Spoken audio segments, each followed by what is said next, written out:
The country club lunch was Mom's idea. She'd insisted I come despite knowing I hated these gatherings. You need to network properly, she'd said on the phone. Meet people who can help you find a real career. I was 31 years old. I'd been building my sustainable fashion company for 6 years. But to Mom, if it wasn't a corner office at a Fortune 500 company, it wasn't real. I showed up in my usual uniform, vintage Levi's, a gray hoodie, white sneakers. Comfortable. Practical. The kind of outfit I wore in the studio when I was pattern cutting or working with fabric samples. Mom's face fell when she saw me at the entrance. That's what you're wearing? She glanced around the club's dining room, where women sat in Chanel suits and statement jewelry. Alexandra, this is a professional lunch. I'm comfortable. You look homeless. I didn't respond. I'd learned years ago that arguing with Mom about clothing was pointless. She valued brand names and price tags. I valued sustainability and craftsmanship. We'd never see eye to eye. Her friends were already at the table. Catherine Ashford, president of the Junior League. Diana Morrison, whose husband owned a chain of luxury car dealerships. Patricia Chin, a corporate lawyer. All of them in their mid-50s, all of them dressed in designer labels, all of them looking at me with barely concealed pity. This is my daughter Alexandra, Mom said as we approached.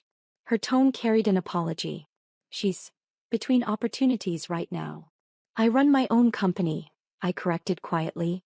A clothing thing, Mom waved dismissively. She makes dresses in her apartment.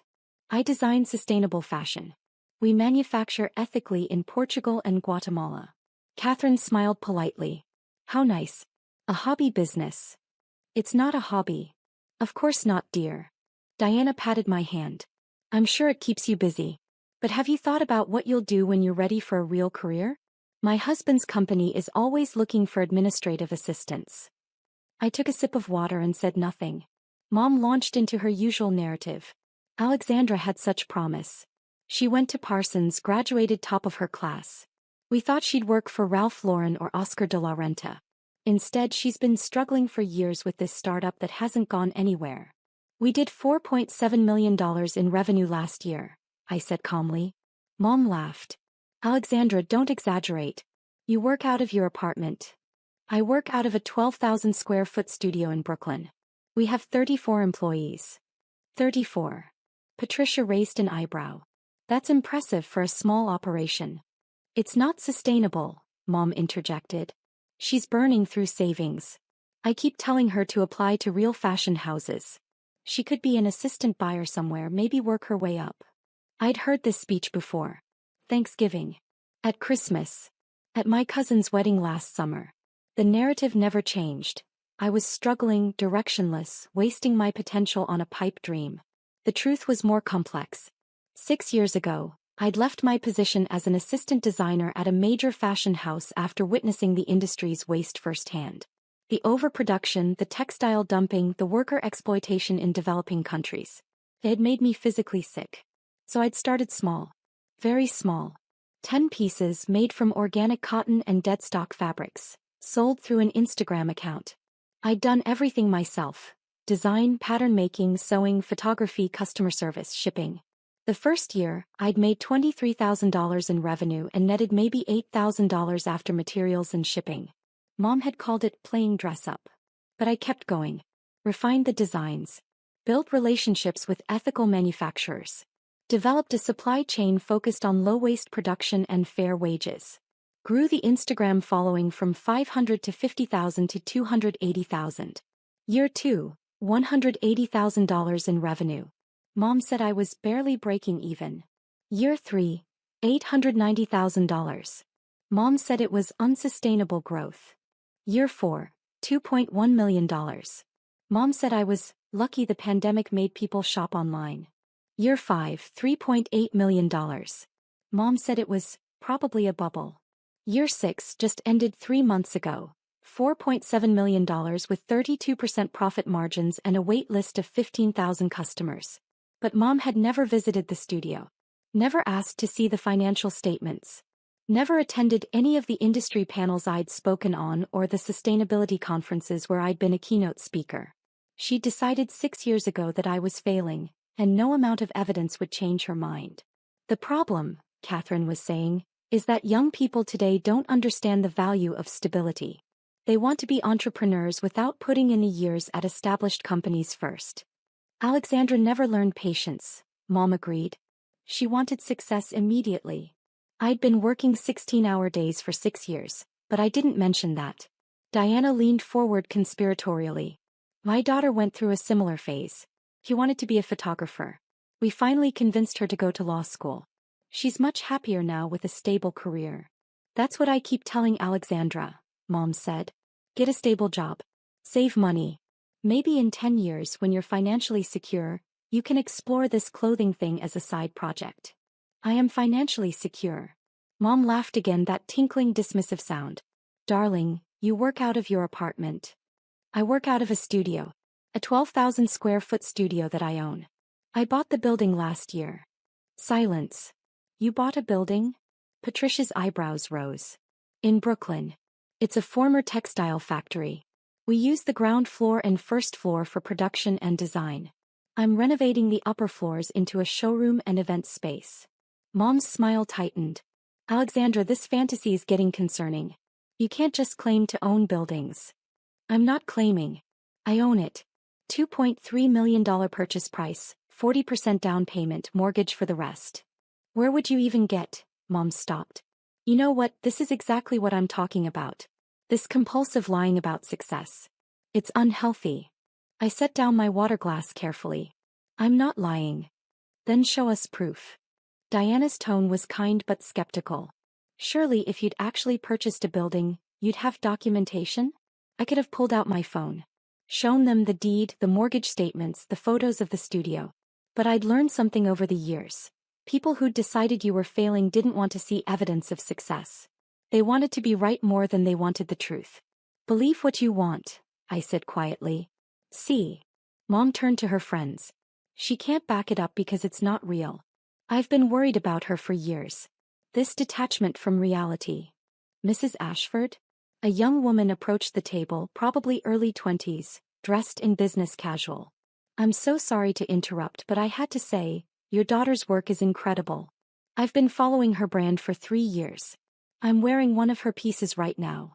She gestured to her blazer, a tailored design from our spring collection in organic wool.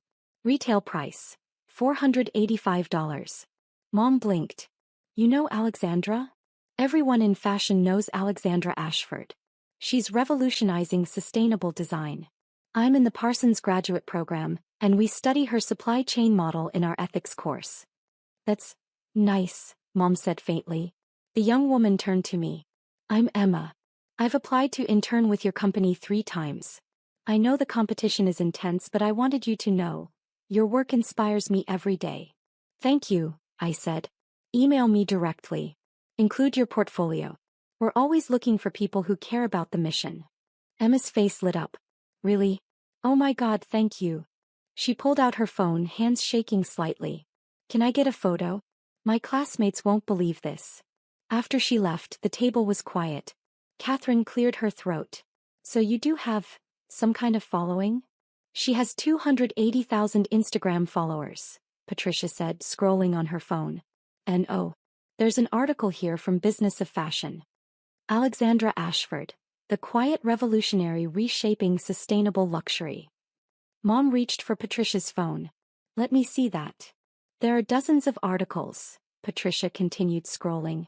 WWD Fashionista Refinery 29. Alexandra, why didn't you mention any of this? I tried. Multiple times.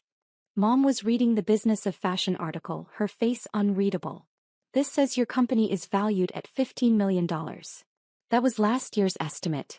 We're projecting $8 million in revenue this year, so the valuation's probably higher now. $8 million. Diana's voice rose. Dollars. Revenue, not profit. We'll net about $2.5 million after expenses and payroll. The table went silent again. Mom set down the phone. Alexandra, if this is true, why do you dress like that? He gestured at my hoodie. Because I value comfort over appearances. And because I spend my days in a studio working with fabrics and patterns. Designer suits aren't practical for that. But you could afford designer suits. I could. I choose not to. My clothes are ethically made, sustainable, and they reflect my values. That's more important to me than brand names. Catherine was still looking at her own phone. There's something here about Vogue. It says, she stopped, eyes widening. Oh my God. What? Mom leaned over. The new Vogue issue. The most powerful women in fashion cover. There's a preview on their website. Catherine turned her phone around. And there I was. The cover of Vogue. Professional photographer, professional styling, professional everything. The image showed me in my studio surrounded by fabric rolls and dress forms, wearing one of my own designs. A structured blazer in organic cotton over wide-leg trousers. My hair was pulled back, minimal makeup, looking directly at the camera with confidence. The headline, The New Guard, Women Rebuilding Fashion from the Ground Up. And in smaller text, Alexandra Ashford and the Sustainable Luxury Revolution.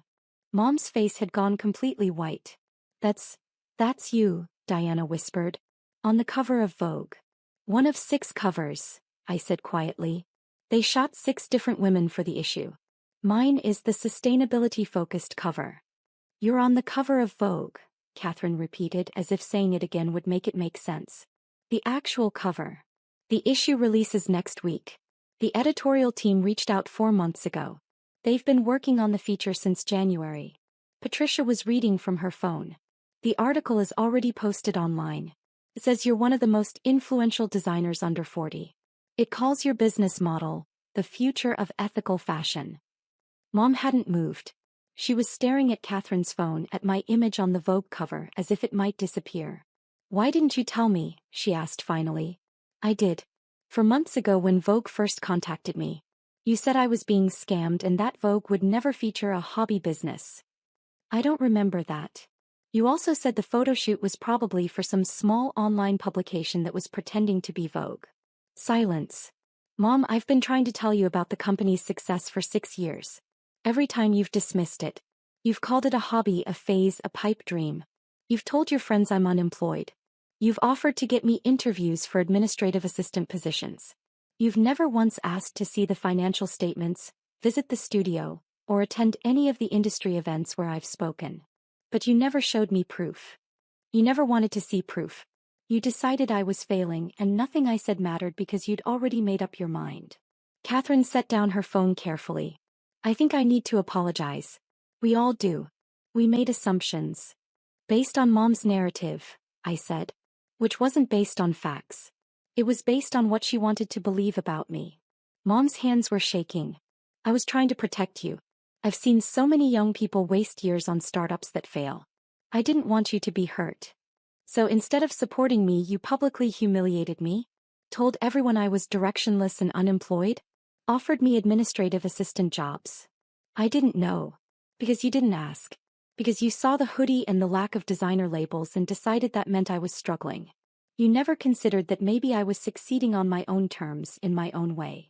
Diana's phone buzzed. She glanced at it, then looked at me with something like awe. Alexandra, I'm getting texts from friends. The Vogue cover is going viral on social media. Everyone's sharing it. Patricia was scrolling rapidly. The article is beautiful. It talks about your supply chain, your commitment to fair wages, your innovative approach to luxury sustainability. There are photos of your studio, your team, the manufacturing facilities in Portugal. And there's a quote here, Catherine added, reading from her phone.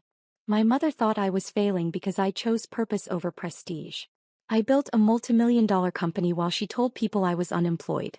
Success doesn't always look the way people expect it to. Mom closed her eyes. You said that? To Vogue. I was asked about obstacles I'd faced. Family doubt was a big one. You made me sound like a villain. I told the truth. You've spent 6 years treating me like a failure. That's not villainous. It's just sad. The table had gone completely quiet. Women at nearby tables were starting to notice the commotion, phones coming out, people pointing. Is that Alexandra Ashford? Someone whispered loudly. From the Vogue cover? Oh my God, it is. 2 women approached tentatively. We're so sorry to interrupt, but we had to say, we love your brand. We've been customers for 3 years. Can we get a photo? I stood up, smiled for the photos, thanked them graciously. They asked about the new collection, about the Vogue feature, about the sustainability initiatives. I answered their questions with the same patience I used with every customer, every interview, every interaction. When they left, I sat back down. Mom was crying silently, mascara running. "I'm sorry," she whispered. "I'm so sorry. I didn't know. I should have listened. I should have believed you. You should have respected me enough to take me seriously. To ask questions instead of making assumptions. To support me even when my path didn't look like yours. You're right. You're absolutely right." She reached for my hand. I let her take it but didn't squeeze back. "How do I fix this?" "I don't know if you can. Alexandra, please. I'm your mother. I love you. I made a terrible mistake, but I love you. You love the version of me on the Vogue cover. The version that external validation has confirmed is successful. But you didn't love me 6 months ago when I was doing the exact same work. That's not true. Isn't it? 6 months ago you were telling people I was unemployed. Today you want to fix things because Vogue confirmed I'm legitimate. Your love is conditional on external approval." Catherine and Diana were looking uncomfortable, clearly wishing they were anywhere else. Patricia had the grace to look ashamed. "I think we should go," Diana said quietly to the others. They stood, made excuses and retreated quickly. Mom and I sat alone at the table. "What do you want me to do?" she asked finally. "I want you to acknowledge that you were wrong. Not just about the company's success but about the way you treated me. The public humiliation, the dismissiveness, the refusal to listen. All of it. I was wrong. I was completely wrong. And I want you to understand that this isn't fixable with an apology. You spent 6 years making me feel like a failure. 6 years of telling people I was unemployed. 6 years of dismissing my work as a hobby. That damage doesn't disappear because Vogue put me on a cover." He was crying harder now. "I'll do anything. Tell me what to do. Start by reading the article. Actually read it. Learn about what I've built, how I built it, why it matters. Not because Vogue says it matters, but because I'm your daughter and my work deserves your respect. Okay. And stop telling people I'm unemployed or directionless or struggling. Stop offering me administrative assistant jobs. Stop acting like my success is temporary or lucky or unsustainable. I will. I promise. And maybe consider why you needed Vogue to tell you I was successful before you believe me. Why my word wasn't enough. Why 6 years of evidence didn't matter until an external authority validated it." She nodded, wiping her eyes with her napkin. My phone had been buzzing constantly throughout the conversation. I glanced at it now. Text messages, emails, Instagram notifications. Hundreds of them. "Congratulations on the Vogue cover. So proud of you. You're an inspiration. Your story moved me to tears." From customers, colleagues, industry professionals, former classmates. People who'd been watching my journey, supporting my work, celebrating my success. People who'd believed in me without needing Vogue to confirm it first. "I need to go," I said, standing. "I have a team meeting at 3 and then I'm doing an interview with NPR about the Vogue feature. Can we talk later? Please." "Maybe. I need time to process this." "Alexandra." I looked at her. Really looked at her. This woman who'd raced me, who'd paid for Parsons, who'd always wanted the best for me. Who'd also spent 6 years publicly humiliating me because my version of success didn't match her expectations. "I'm not saying never," I said quietly. "I'm saying not today. Not this week. I need space to figure out how I feel about all of this." She nodded, still crying. "I understand." I walked out of the country club into the bright afternoon sun. My phone buzzed again. A text from my studio manager. "Vogue cover crashed our website. We've had 40,000 new followers in 2 hours. Pre-orders are through the roof. This is insane." I smiled and texted back. "Emergency team meeting. Let's figure out how to handle the volume without compromising quality or our ethical standards." Another text, this one from my best friend Maya. "Saw the cover. You look like a goddess. Also saw your quote about your mom. Savage but deserved. How are you feeling?" I stopped on the sidewalk considering the question. How was I feeling? Vindicated? Yes. Hurt that it took Vogue for my mother to believe in me? Absolutely. Angry about 6 years of dismissal and public humiliation? Without question. But also proud. Because I'd built something meaningful despite the doubt.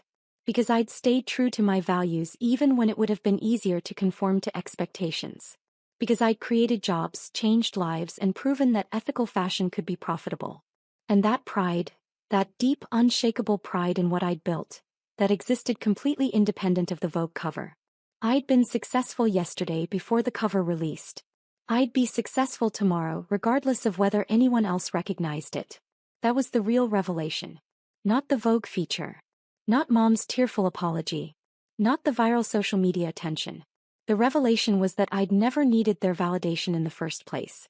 I texted Maya back, feeling powerful. Feeling vindicated. Feeling ready to hire your ass if you're finally willing to quit that corporate job and join me. Her response came immediately. I'll have my resignation letter in tomorrow. When do I start? I laughed out loud on the sidewalk, drawing looks from passers-by. My phone rang. Unknown number. I answered. Alexandra Ashford? Speaking. This is James Chin from the New York Times. We're running a feature on the Vogue article and your quote about family doubt. We'd love to interview you about building a business without traditional support. Do you have time this week? Let me check my calendar and get back to you. Of course. For what it's worth, your story is incredibly inspiring. The way you built something meaningful despite the skepticism, that's the kind of resilience people need to hear about. After he hung up, I stood on the sidewalk for a moment watching the city move around me. 6 years ago, I'd started with 10 dresses and an Instagram account. Today I was on the cover of Vogue. Tomorrow, who knew? But the trajectory had always been there. The success had always been building.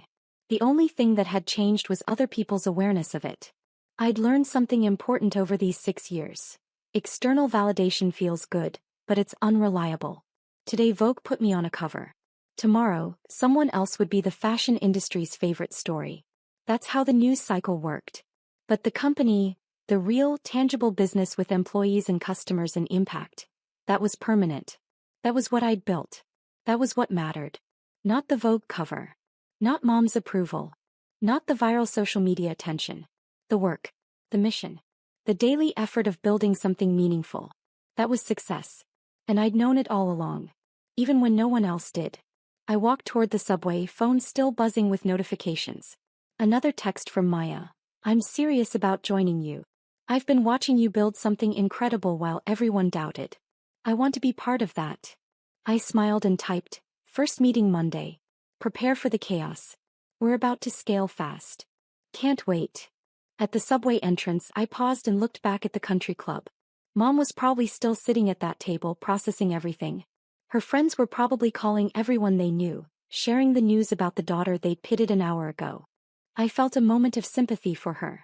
She'd been genuinely trying to protect me from disappointment. She genuinely believed I was struggling. Her intentions, at least, had been rooted in love, even if her execution had been devastating. But I also knew something she was only beginning to understand. Protection built on doubt wasn't protection at all. It was control. It was fear masquerading as concern. Real support would have looked like curiosity. Like asking questions. Like visiting the studio.